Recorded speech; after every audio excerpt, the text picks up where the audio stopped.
Well, I've heard lots of crazy things over the years said about evangelicals.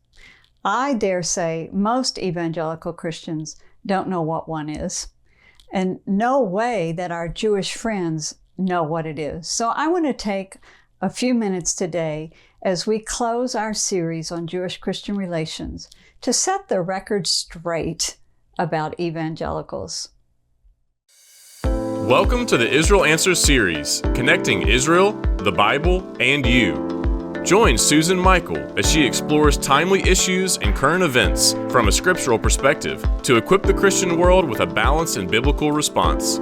Be sure to subscribe for future episodes, which will ignite your faith and bring the Bible to life in your everyday world. Now, let's join Susan with your Israel Answers. Since the year 2000, I have spoken to many Jewish organizations and audiences about evangelical Christians and their support of Israel.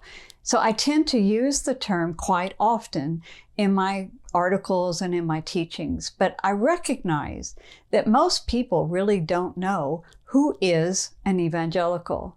So while today's lesson may be of greatest interest to my Jewish listeners, I think we'll all benefit by understanding the various segments and trends within Christianity and to clear up some of the confusion. So let's get started. The first point of confusion is over the description born-again Christians versus evangelical Christians. Some people will use the terms interchangeably. So they'll use evangelical in a very broad way to describe born-again Christians. But the narrow definition of evangelical is very different. So I want to explain the difference. There are many people who the description of born-again Christian applies to. These are people who say their faith is important to them. It makes a difference in their life. They have experienced Christianity on such a personal level that it impacted and changed them and or their life. So this is describing a faith experience. Some estimate as many as 100 million people in America describe their faith in such terms and would qualify as a born-again Christian. But an evangelical is a description of one's beliefs and not an experience. So an evangelical should be a born-again Christian and have experienced that life-changing moment of faith, what we call salvation. We can call it that born-again experience, an epiphany, whatever, but all evangelicals should have experienced that. Not all born-again Christians who have had an experience know the Bible and have a biblical worldview or lifestyle. So, to qualify as a true evangelical, there are 4 core pillars of belief. One is the authority of the Bible. Secondly is, of course, holding to the key doctrines of the Bible, which I'm not going to list those, and some may list the list differently, but basically there's good and evil, there's heaven and hell, there's, these things. And that salvation, this is third pillar, that salvation comes through the atoning death of Jesus on the cross. And fourthly, the importance of sharing that good news of what Jesus did with others. So, the number of true evangelicals, Christians that actually hold to these 4 pillars, it's much less than 100 million. Some people say it's as little as 20 million. Let's say it's somewhere in between, but it could be as low as 20 million because I believe the number is going down. Now, this explains a lot of the polling and statistics that are now saying that few evangelicals even believe the Bible. That actually means they are not evangelical, okay? Agreed? But the pollsters use the term evangelical in such a broad and sloppy way that a lot of their findings don't really make sense. They're talking about this larger group of born-again Christians. So, the difference. Born-again Christians their faith is an experience. Evangelicals are defined by their beliefs. Evangelicals should also be born again. They should be a subsection of that born again world. But not all born agains even know their Bible and can qualify as an evangelical. Now, I hope that's helped you.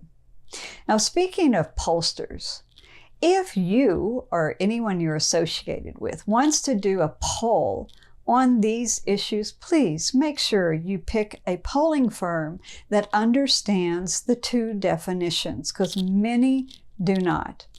They also need to know not to rely on self-identification. What do I mean? Well, if you're going to do a poll and you're going to call up people and say, are you an evangelical Christian? A lot of them are going to say, I don't know, or no. Or if you ask them, what type of how would you describe your faith or your religion or your belief? They're just going to say, I'm a Christian. Born-again Christians, evangelical Christians, they're just going to say, I'm a Christian. They don't use these terms. These are terms that demographers use, okay? So we need to not expect them to self-identify. We need to know enough about what we're talking about that we can ask a few questions and we can qualify that person. Are they a born-again Christian? Are they an evangelical? Or are they this or are they that? We've got to know what we're talking about. And then thirdly, if we're going to do a poll or a study on this issue, we have got to understand that these worlds, whether it's evangelical or it's born-again Christian, are deeply divided. So no, we do not all look alike, sound alike, say the same things, or believe the same things. Now, let's look at the numbers here. Worldwide, there are as many as some say 2.6 billion Christians, meaning part of Christendom. Now, that includes 1.3 billion Catholics, roughly 1 billion, what I'm going to call Protestant, and then about 300 million others, Eastern Orthodox, other movements, okay? Now, looking at the 1 billion that I called Protestant, roughly 400 million of them are mainline Protestants. So that includes the Anglicans, the Lutherans, the Presbyterians, the Methodists, and others, other smaller denominations. Roughly 600 million of those Protestants are evangelicals. And of the 600 million evangelicals, about half of them are Pentecostals and about half are not Pentecostals. And also, there are individuals who actually believe and would qualify as an evangelical Christian that are part of other categories, okay? So there's a little blurring of the line. I know evangelicals that go to a Catholic church, or they go to a Presbyterian or a Methodist, a lot of Methodists. So you can't really divide these lines by which church they go to or their denominations. It's really on their personal beliefs. Now, this may raise a big question in our Jewish listeners especially. What is a Pentecostal? You just told me that about half of the evangelicals are Pentecostal and half are not. What's the difference? Well, some Pentecostals don't even claim to be evangelical because they've used that term for the non-Pentecostals. And historically, the divide between these two subgroups within evangelical Christianity has been very, very deep. Some non-Pentecostals have accused Pentecostals of being of the devil, and some Pentecostals have accused non-Pentecostals of not even being saved.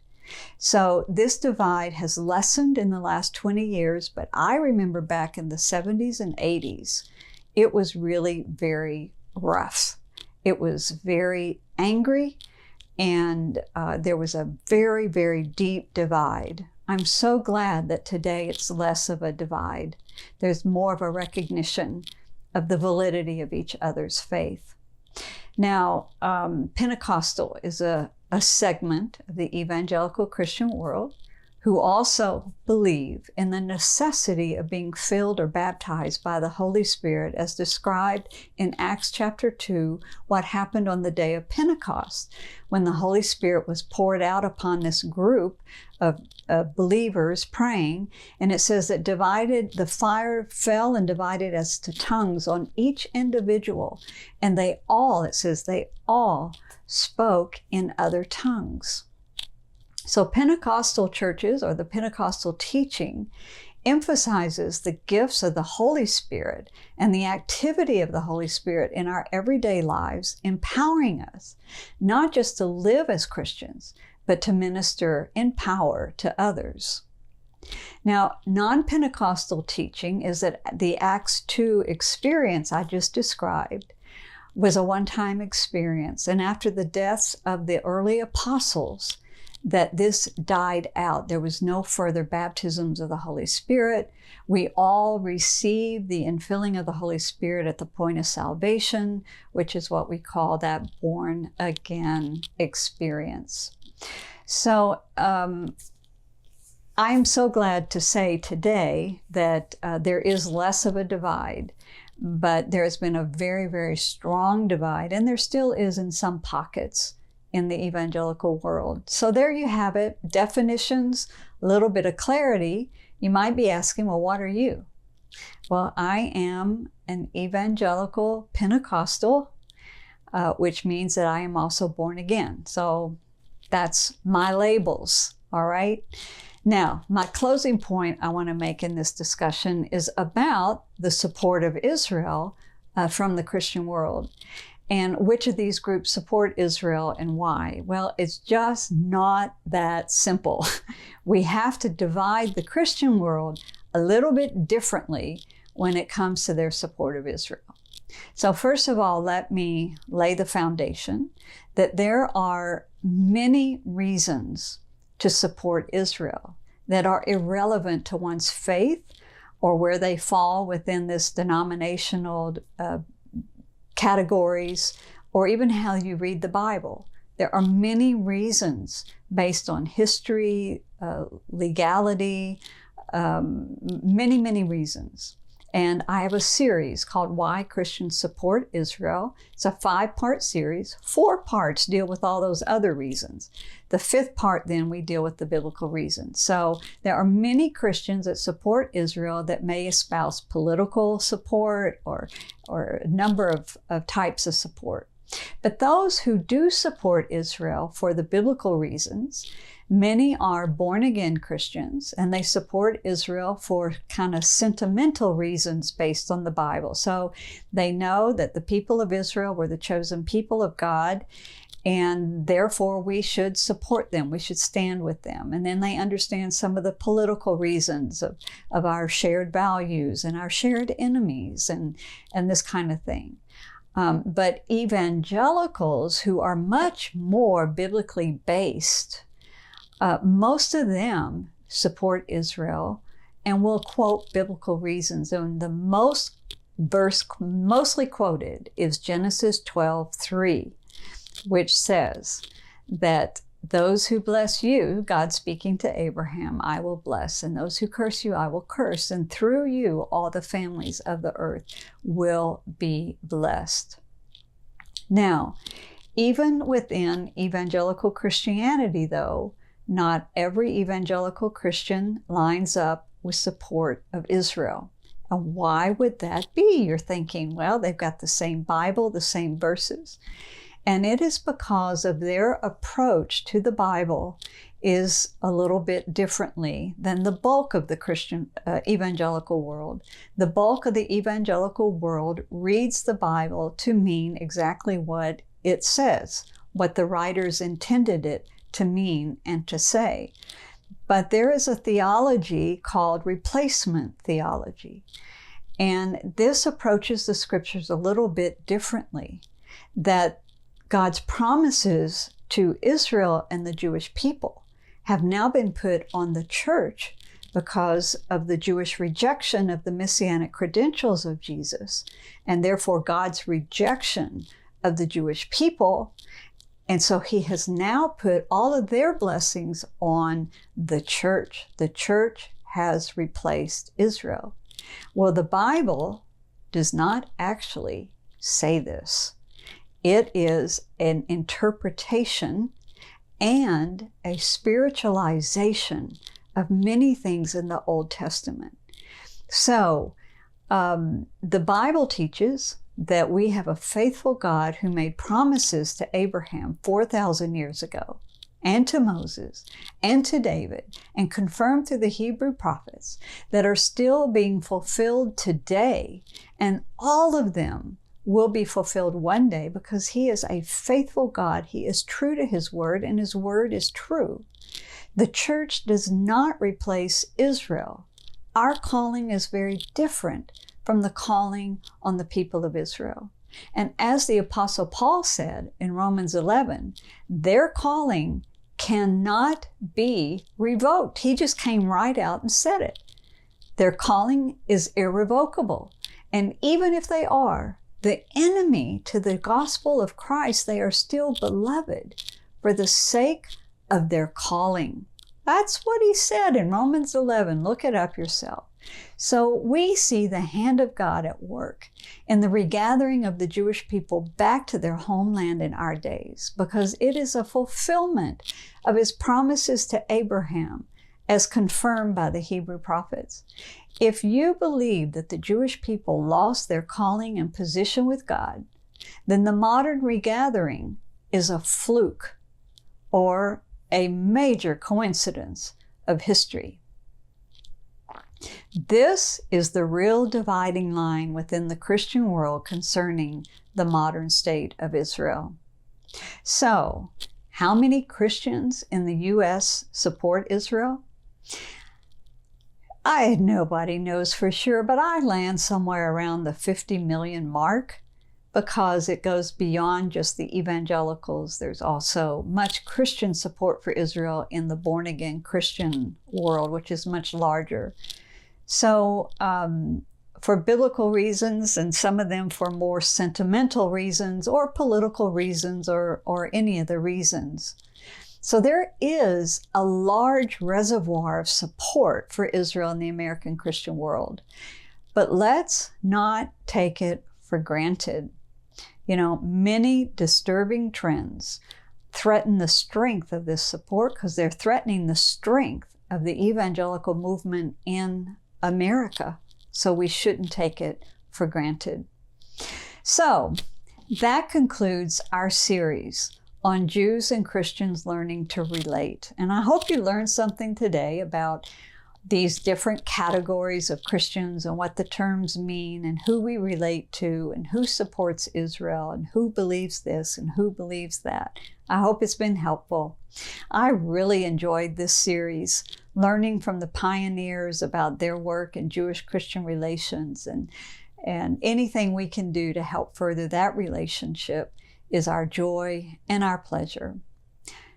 So, in today's show notes, we link to my series on why Christians support Israel that lay out some of these many reasons why we should support Israel. I hope that you've enjoyed the series, and I can't wait to see you back here. I may take a little break. I may not be putting out Israel Answers podcast as often, but we'll certainly be doing more series in the future. So until then, I say, God bless. And I want to offer you a free download. We have a download, 10 Reasons to Stand with Israel. And actually, it's 10 reasons why Christians should stand with Israel. Get your free download by going to the link in today's show note, or go to www.outofzionshow.com and click on the tab for resources. We'll have it there as well. But be sure, download this free resource for you. We're going to be talking about some of the points in it in the coming weeks. So we want to make sure that you have it. You can print it out. You can share it with friends and family. Invite them to join us here on the Out of Zion show for our Israel Answers series. So we'll see you back here next week. And until then, God bless. We hope you have enjoyed this episode of Out of Zion with Susan Michael. Be sure to subscribe to Out of Zion now on Apple Podcasts, Spotify, YouTube, Pray.com, Salem One Place, Salem Life Audio. Out of Zion with Susan Michael is a production of ICEJ USA. All rights reserved.